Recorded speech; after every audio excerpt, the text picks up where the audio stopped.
Ini tujuannya adalah untuk mendukung mahasiswa berbakat dari negara-negara Asia dengan cara memberikan beasiswa studi jenjang magister S2 dan doktoral S3 di Korea Selatan. Jadi memang awalnya kalau untuk Posko TJ Foundation ini kalau teman-teman pernah dengar sebenarnya seperti Corporate Social Responsibility atau CSR ya kalau dari perusahaan gitu. Jadi dia ngasih beasiswa untuk mahasiswa-mahasiswa berbakat. Awalnya tahun 71 itu mereka kasih beasiswa untuk mahasiswa-mahasiswa Korea ya, orang-orang Korea. Lalu mungkin karena perusahaannya berkembang gitu jadi perusahaan global di tahun 2025 eh, akhirnya mereka buka untuk siswa-siswa dari Asia. Nah, ini sampai sekarang masih terus dibuka ya.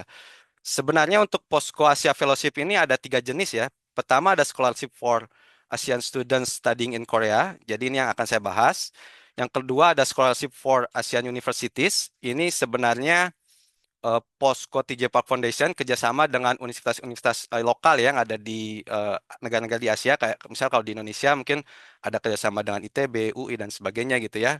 Ngasih beasiswa untuk mahasiswa di sana. Yang ketiga ada Asian Opinion Leader Fellowship. Nah, ini biasanya Posko dia ngundang peneliti ya dari negara-negara Asia atau mungkin NGO atau mungkin jurnalis gitu untuk datang ke Korea, ada workshop di sana selama 7 hari, visiting tempat-tempat tourism place dan sebagainya di Korea Selatan. Jadi semacam jalan-jalan lah ya seperti itu. Nah, sejak tahun 2024 ini udah ganti nih gitu Asian Opinion Leadership Fellowship ini pesertanya jadi eh, alumni Posko Asia Fellowship gitu. Eh, jadi sebenarnya ini salah satu benefit juga gitu ya. Jadi bayangin teman-teman misal udah lulus dari Korea gitu kan, terus tiba-tiba balik lagi ke Indonesia, terus tiba-tiba nanti beberapa tahun ke depan ada undangan dari Posko untuk balik lagi ke Korea untuk bisa sharing-sharing apa udah selama apa yang udah didapatkan selama pekerjaan dan sebagainya, lalu visiting lagi gitu selama di Korea selama 7 hari. Lumayan gitu dibayarin oleh Posko ya. Saya coba next. Nah, ini untuk cakupan beasiswanya. Pertama untuk master program dan doktoral program ya. Ini full tuition fee selama 4 semester. Kalau untuk doktoral selama 6 semester, jadi untuk 3 tahun dan 2 tahun. Master program biaya hidup selama 22 bulan. Per bulannya 1 juta KRW atau Korean won gitu. Ini untuk gambaran juga untuk teman-teman 1 juta KRW ini cukup banget gitu selama untuk di Korea ya. Kalau kita bandingin dengan biaya hidup, saya kalau di Postek dormitory 200.000, terus mungkin dengan makan 300.000 sebulan ya dan lain-lain 300.000 sampai 400.000 udah dengan ngopi-ngopi lah ya itu jadi sekitar 500-600.000 masih ada sisa 400.000 itu jadi teman-teman masih bisa saving gitu. Jadi 1 juta Korean won ini lumayan cukup besar. Lalu yang ketiga, beasiswanya mencakup ada settlement fee. Jadi teman-teman pas pertama kali datang ke Korea itu dapat lagi 1 juta Korean won gitu. Yang keempat ada insurance fee NHIS setiap bulan. Ini juga dibayarin dari beasiswa gitu. Ini lumayan juga gitu ya. Jadi setiap bulan itu ada sekitar biaya sekitar 70.000 Korean won itu mereka bayarin gitu. NHIS ini kayak semacam BPJS lah gitu. Kalau di Indonesia ini lumayan mengurangi biaya kita kalau kita berobat gitu. Jadi eh, sangat-sangat membantu. Yang keempat ada kursus bahasa Korea online. Ini juga gratis ya. Setiap semester mereka ngadain kursus bahasa Korea online. Ini sifatnya opsional tapi lumayan cukup bagus itu kalau teman-teman bisa join. Lalu yang terakhir ada networking program.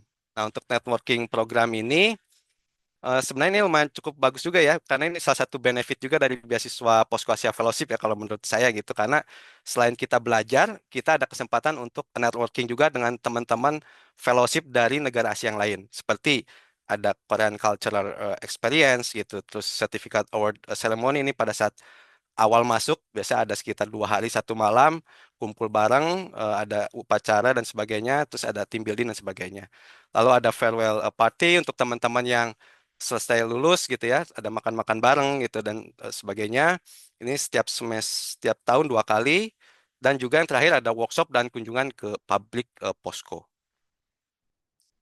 Nah, ini untuk gambarannya ya untuk networking program. Jadi salah satu contohnya ini untuk cultural experience gitu. Asia Fellowship Korean Culture Day Making Songpyeon. Nah, ini biasanya ini bikin makanan-makanan tradisional gitu ya. Tergantung juga setiap tahun ini beda-beda gitu. Ini sifatnya opsional, teman-teman bisa ikut bisa enggak. Lalu juga ini ada apa ceremony award ya. Ini pada saat awal ini dikumpulin semua termasuk juga dengan teman-teman yang ada di Korea ya, eh, yang dapat beasiswa dari Korea juga. Ini digabungin di bareng-bareng. Ini contoh untuk farewell party, jadi eh, bareng-bareng juga dengan teman-teman yang lain. Dan ini contoh untuk workshop offline ya, sifatnya untuk workshop offline. Itu nanti teman-teman bisa lihat sih di Posko TJ Park Foundation blog ya. Di situ banyak juga kegiatannya dan juga sebenarnya tadi seperti saya sampaikan sifat kegiatannya ini opsional. Jadi nggak gitu wajib ya karena dari Posko sendiri tahu gitu tujuan utama kita datang ke Korea ini adalah untuk belajar ya, bukan untuk apa? Bukan untuk yang lain gitu. Jadi mereka bisa maklumin lah. Nah, ini untuk kriteria pendaftaran. Pertama, warga negara dari kawasan Asia. Nah, ini eh, karena beasiswanya untuk Asia ya, jadi saya kira bisa. Lalu juga yang menarik, nggak ada batasan usia ya untuk teman-teman. Biasanya kan suka ada batasan usia, makanya saya bisa ikut juga itu. Lalu yang kedua ada English Proficiency. Ini standar ya, kalau untuk di Korea IELTS 6 dan saya kira gak begitu besar. Mungkin kalau teman-teman yang lain mungkin ada pernah lihat juga beasiswa yang lain IELTS-nya 6,5 gitu ya atau bahkan ada yang 7. Jadi saya kira bisa. Dulu zaman saya ini nggak ada nih untuk English Proficiency, tapi sekarang ini muncul nih karena memang eh, nanti eh, untuk English Proficiency ini juga bisa teman-teman bisa teman-teman gunakan juga buat nanti mendaftar di universitas. Lalu untuk minimum IPK S1 2,7 dari 4, ini juga nggak begitu besar ya, jadi bisa saya kira teman-teman. Lalu pendaftar berencana untuk studi di bidang STEM, Science, Teknologi, Engineering, dan Matematik pada 9 universitas ini. Sebenarnya per tahun 2024 ini mulai untuk STEM ya, dulu sebelumnya tahun 2023, tahun 2023 dan saya sepertinya pada saat itu masih dibuka untuk umum, maksudnya semua jurusan bisa, tapi sekarang untuk hanya untuk STEM. Mungkin nanti teman-teman bisa update lagi bukan buka di sekitar bulan Mei. Nanti bisa dilihat aja siapa tahu buka juga untuk jurusan yang lain.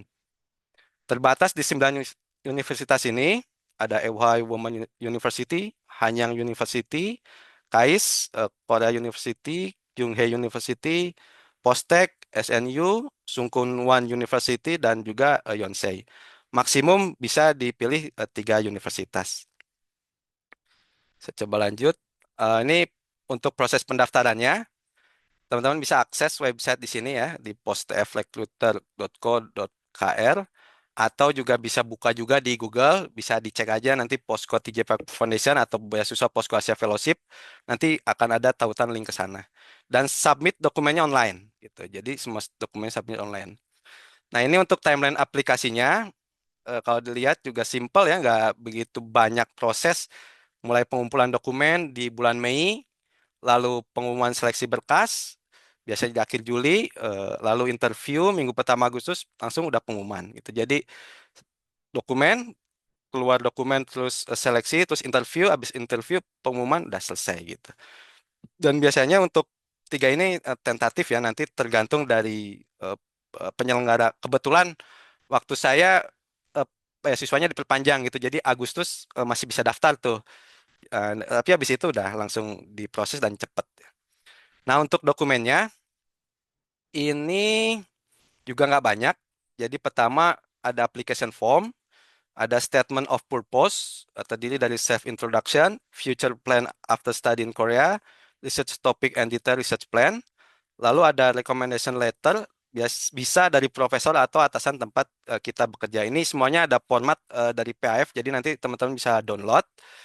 Untuk recommendation letter sendiri, kemarin saya ngambil dari eh, atasan saya kerja ya. Jadi kalau teman-teman yang udah kerja bisa dari atasan langsung, atau kalau teman-teman yang misal baru lulus, itu bisa dari profesor tempat kita kuliah.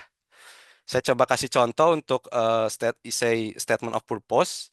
Nah ini gitu. Jadi ini self introduction, future plan after study in Korea, terus research topic. Ini juga nggak banyak ya kalau dilihat, bisa tulis dalam bahasa Korea atau bahasa Inggris, terus juga bebas nggak dibatasin. Tapi kalau mau saya bisa berbagi, saya zaman waktu itu masukin nggak banyak ngetik-ngetik gitu. Jadi kayak misal self introduction, saya cuman bikin 3 paragraf aja, 1 halaman. Pertama dari mulai perkenalan gitu ya. Yang kedua pengalaman kerja. Yang ketiga hobi gitu. Jadi lebih ke arah jelasin yang ada di dalam CV ya. Jadi nggak banyak. Termasuk juga future plan after study in Korea. Jadi saya rencananya em, setelah kuliah dari Korea mau ngapain gitu. Kebetulan saya waktu itu rencana pengen balik lagi ke Indonesia kan. Saya cuma bikin nggak banyak juga, paling cuma 2 paragraf ya. Dan juga upayakan nanti kalau teman-teman bikin esai ini, gimana caranya supaya bisa nyambung dengan jurusan atau teman-teman yang ambil pada saat di S1, eh, pada saat di S1 atau mungkin pada saat teman-teman kerja ya gitu. Jadi ngelihat ada kesinambungan di situ gitu. Kayak contoh misal kalau saya waktu itu karena saya kerja di industri nikel ya gitu. Jadi pada saat selesai dari sini saya ingin mengembangkan hilirisasi dan sebagainya gitu ya, ingin berkarir di situ.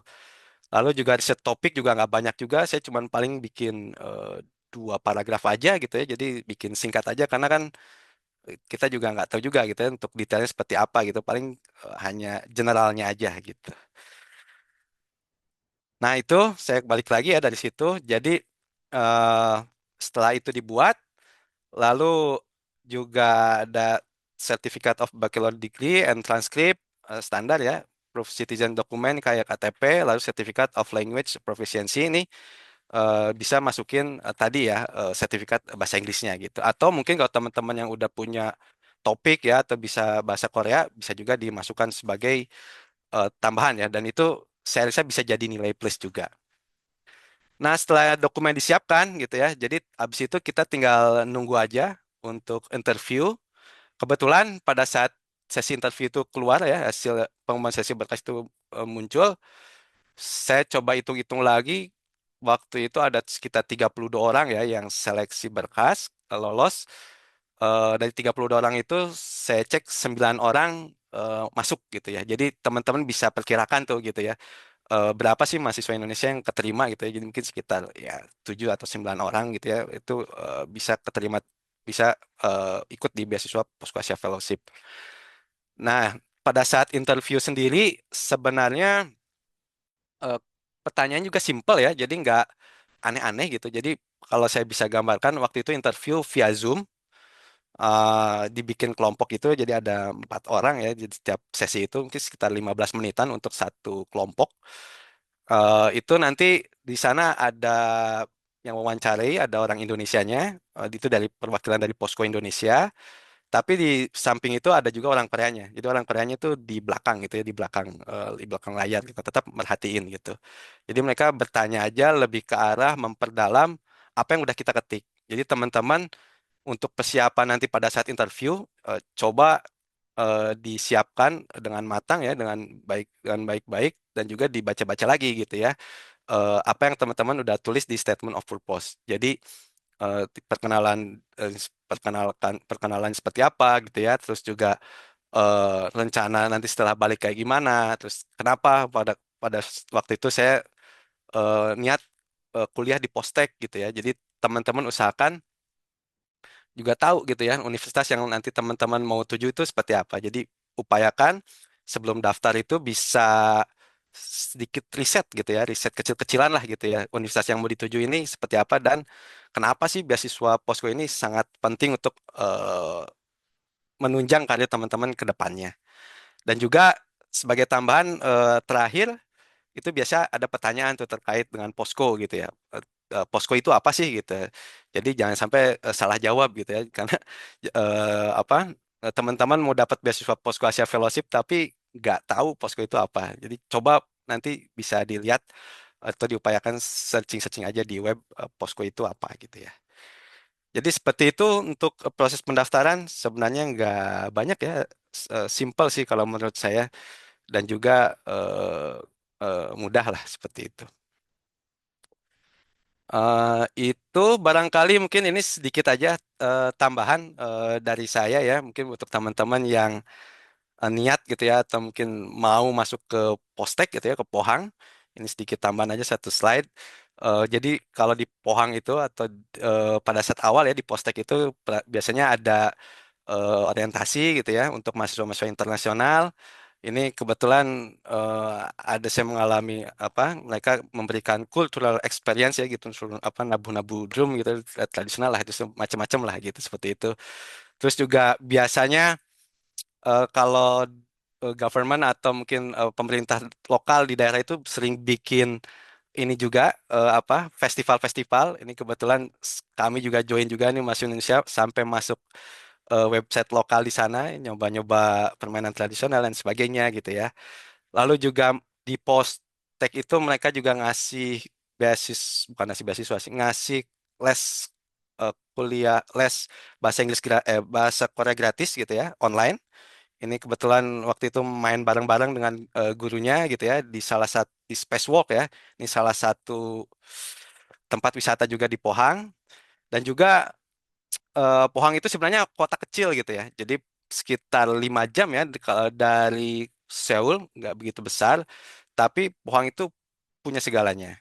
Nah ini contoh nih ada gunung gitu ya, lengkap ada bisa gunung gitu ya. Terus ini saya sama anak saya nih ke pantai gitu ya.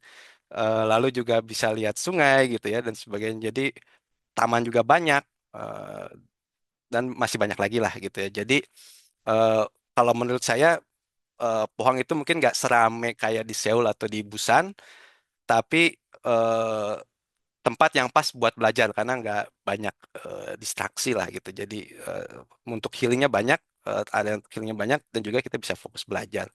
Ini juga kumpul-kumpul juga mahasiswa Indonesia di Pohang ya. Jadi sering juga kita kumpul bareng, makan-makan bareng dan sebagainya.